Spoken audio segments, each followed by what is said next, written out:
Today we'll be reading the Victorian poem The Lady of Shalott by Alfred Lord Tennyson. This poem is broken into 4 parts, so I will read the stanzas to you and then explain them. And we'll start with part 1.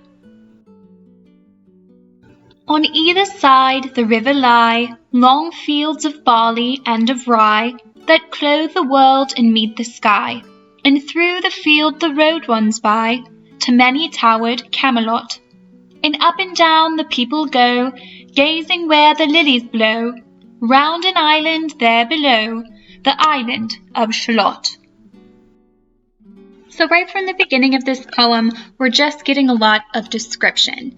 We get these beautiful nature scenes, and this poem is a prime example of how we said some Victorian poets just continued the same themes of the Romantic era. So we get a lot of nature, a lot of description, but we also find out where this poem is taking place before any of the plot happens. And it takes place in a city called Camelot. Perhaps you've heard of Camelot before.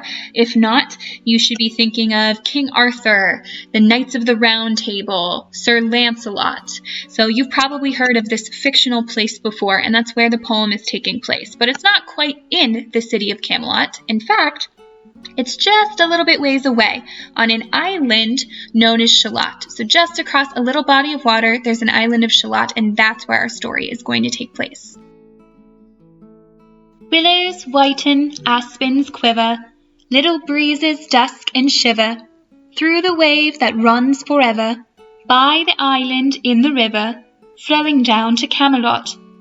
4 grey walls and 4 grey towers overlook a space of flowers, and the silent isle embowers the Lady of Shalott. In this stanza, we're just continuing to get some more nature, some more description. I promise a plot is coming soon, but we do pick up an important piece of information here, and we find out that they're describing something. 4 grey walls and 4 grey towers. Well, if you couldn't figure out what they're describing from that description or the pictures in this video, it's pretty clear that they are talking about some kind of castle or small tower structure on the island, and that's where the Lady of Shalott lives. By the margin willow veiled, slide the heavy barges trailed, by slow horses and unhailed, the Shalott flitteth silken sailed, skimming down to Camelot. But who hath seen her wave her hand, or at the casement seen her stand, or is she known in all the land, the Lady of Shalott? Pretty much the only important thing from this stanza are these last couple of lines. It asks, who has seen her waving her hand? She's not sitting at the window waving to people as they go by, or at the base of her castle, seen her stand. Or is she just known in all the land, the Lady of Shalott? So we find out here that no one has actually ever seen the Lady of Shalott, and we don't find out until the next stanza how they even know she's really there. Only reapers reaping early, in among the bearded barley, hear a song that echoes cheerly, from the river winding dearly, down to towered Camelot. And by the moon the reaper weary, piling sheaves in uplands airy, listening whispers, 'tis the fairy, the Lady of Shalott. We find out in this stanza that even though no one has ever seen the Lady of Shalott, they know that she's there because reapers, which are farmers, early in the morning, late at night, when they're out collecting and no one else is around, they can hear her. They hear her singing from her tower, and that's how they know she's there.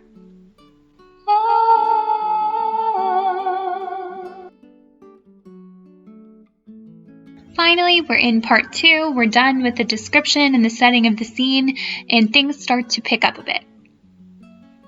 There she weaves by night and day a magic web with colours gay. She has heard a whisper say, a curse is on her if she stay to look down to Camelot. She knows not what the curse may be, and so she weaveth steadily, and little other care hath she, the Lady of Shalott. So we finally have a plot here as we see the Lady of Shalott for the first time, and we find out two things.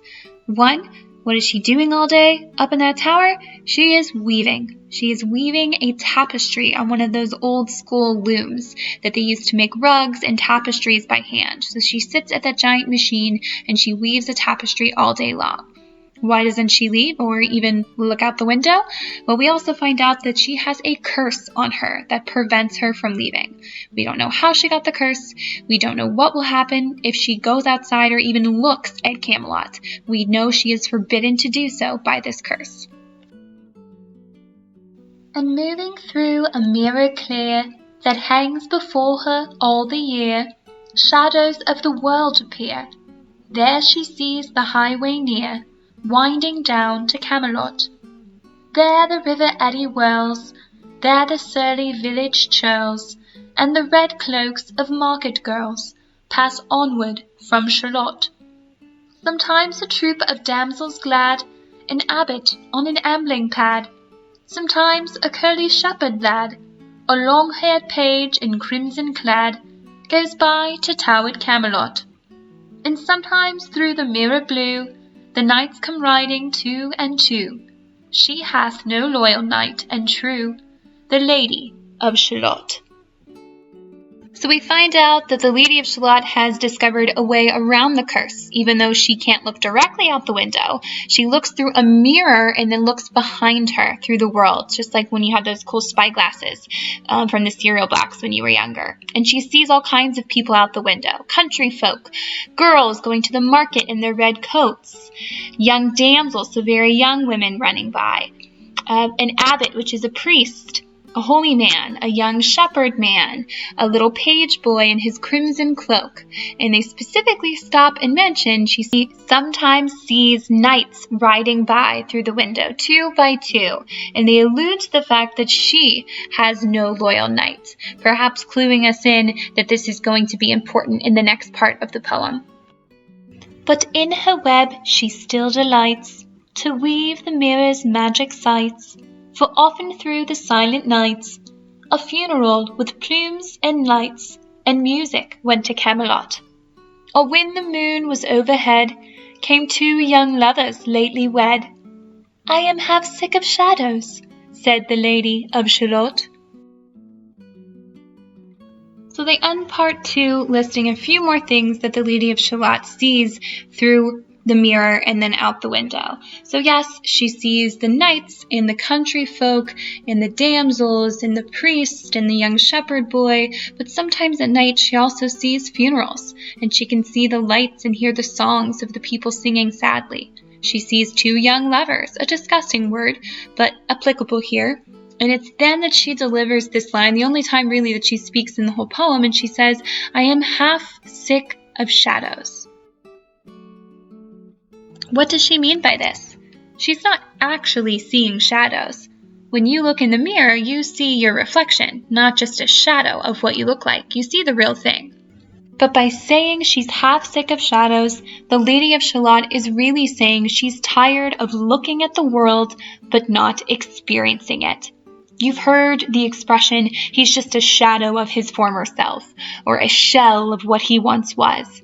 That's basically what she's living. She gets to watch the world go by, but not actually partake in any of it. Things continue to pick up the pace here in part 3, and we are introduced to a new character. A bowshot from her bower eaves, he rode between the barley sheaves. The sun came dazzling through the leaves, and flamed upon the brazen greaves of bold Sir Lancelot. A red cross knight forever kneeled to a lady in his shield that sparkled on the yellow field beside remote Shalott.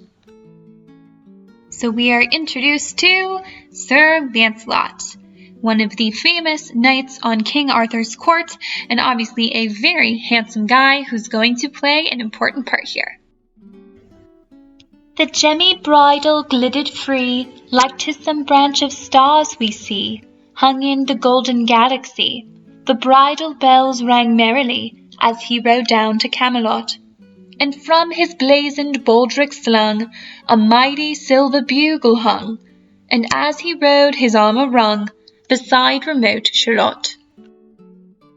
We get some vivid description of Sir Lancelot here, and basically the guy is bedazzled. He is decked out. He's so shiny. He's almost like stars in a galaxy. Not only his armor, but also he's got a silver bugle hanging from it, a sword. He is just really dressed to the nines here, and obviously super handsome. All in the blue, unclouded weather, thick jeweled shone the saddle leather, the helmet and the helmet feather, burned like one burning flame together, as he rode down to Camelot. As often through the purple night, below the starry clusters bright, some bearded meteor trailing light moves over still Shalott.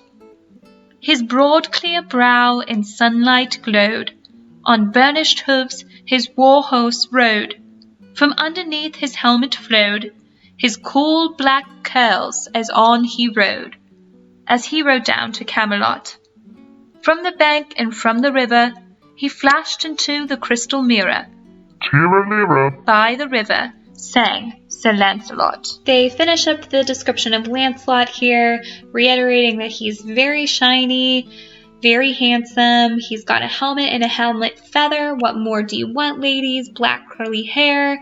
And not only is he attractive as he rides by and shiny and eye-catching, but she also can hear him singing. And so she's immediately drawn to him and she's going to react to him. She left the web, she left the loom. She made 3 paces through the room. She saw the water lily bloom. She saw the helmet and the plume. She looked down to Camelot. Out flew the web and floated wide. The mirror cracked from side to side. The curse has come upon me, cried the Lady of Shalott. What does she do? Well, the Lady of Shalott is so entranced by Lancelot, thinks he is so handsome, kind of love at first sight. She cannot stand just to look at him through a mirror. She has to see him for herself. So she gets up and she looks out the window. Immediately, we know that the curse is real. The tapestry she is weaving flies across the room, the mirror cracks from side to side, and it is very clear that bad things are about to happen in part 4. Part 4 is the final part of this poem, and we will see the outcome of the Lady of Shalott's curse.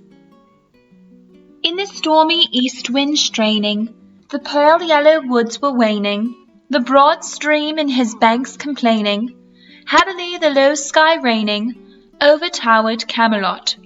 Down she came and found a boat, beneath the willow left afloat, and round about the prow she wrote, the Lady of Shalott.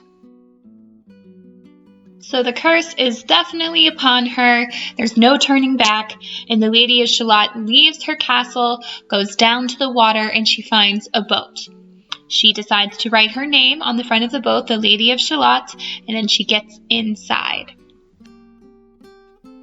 And down the river's dim expanse, like some bold seer in a trance, seeing all his own mischance, with a glassy countenance, did she look to Camelot.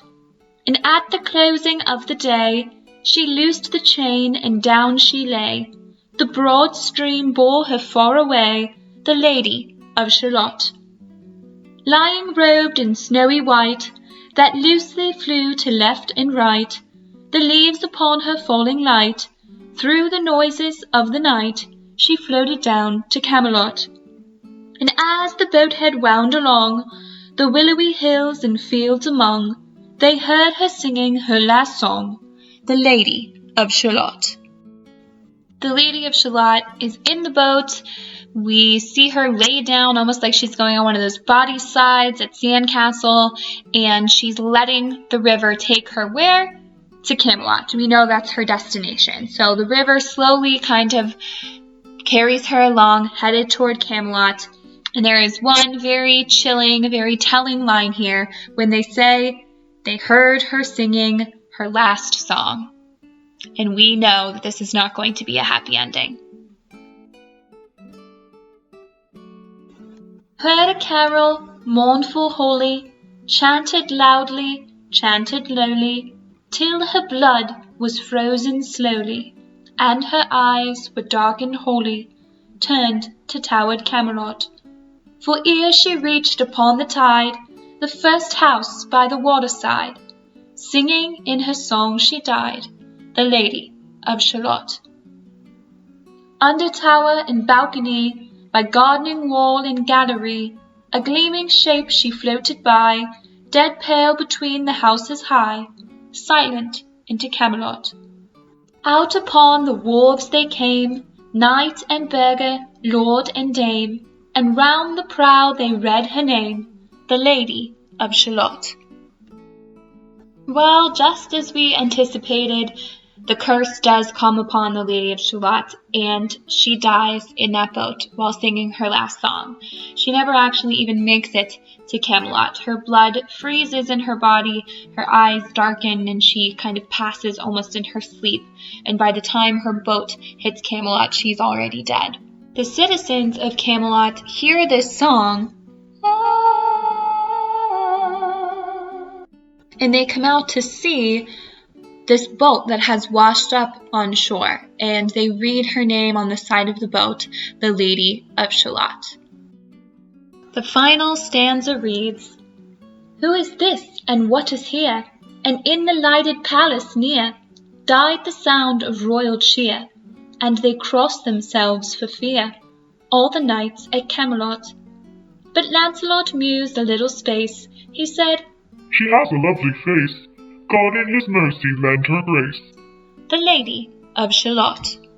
All of the citizens of Camelot have come outside. They now see the Lady of Shalott's boat. They see her dead in the boat, and they're a little bit afraid even. They even give themselves a sign of the cross. They bless themselves because this is kind of a creepy thing happening. But Lancelot has something to say, and he delivers these final lines of the poem. And again he says, "She has a lovely face. God in his mercy lend her grace, the Lady of Shalott." To reiterate here, what's particularly pitiful about Lancelot's words is the fact that the Lady of Shalott died to get to see him. She literally died to know him. She knew there was a curse on her, but she was so enamored with him, she had to look. She had to see him for herself. And she died because of that. And all he has to say is, she's cute. God bless. And it's not his fault. He didn't know her. He didn't know that she died for the chance to meet him. But it's a pretty sad and almost pitiful ending to the Lady of Shalott.